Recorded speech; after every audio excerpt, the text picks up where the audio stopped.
Hi, I'm Mats from Massachusetts, and this is my Bernie story.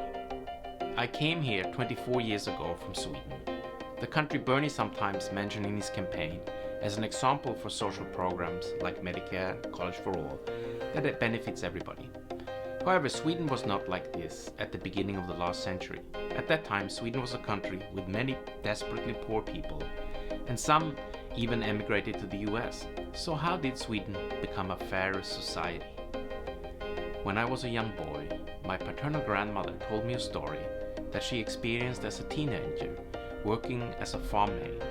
One winter day, she witnessed a freak accident that broke the arm of a farmhand. My grandmother asked to use the horse cart to take the man to the doctor, which was many miles away, but the farmer refused.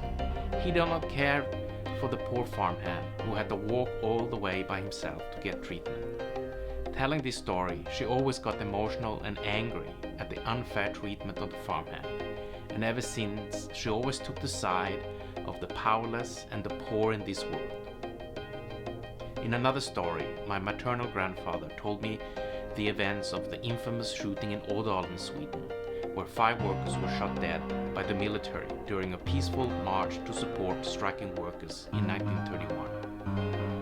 These experiences made my grandparents and others of their generation join the mass labor movements to fight for a fairer society.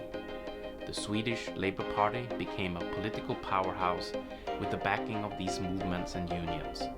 Together they were able to transform Swedish society so that now healthcare, education, housing and employment is a self-evident human right. My parents and I benefited greatly from the new Sweden that emerged, having escaped poverty and being able to offer free education and universal healthcare. When I listened to Bernie beside his policy that will install many programs similar to Sweden, what struck me most is the slogan, "Not me, us." This is what my grandma told me.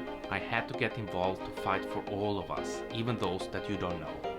Social and economic justice will only happen with grassroots activism. Let's start with electing Bernie president in 2020.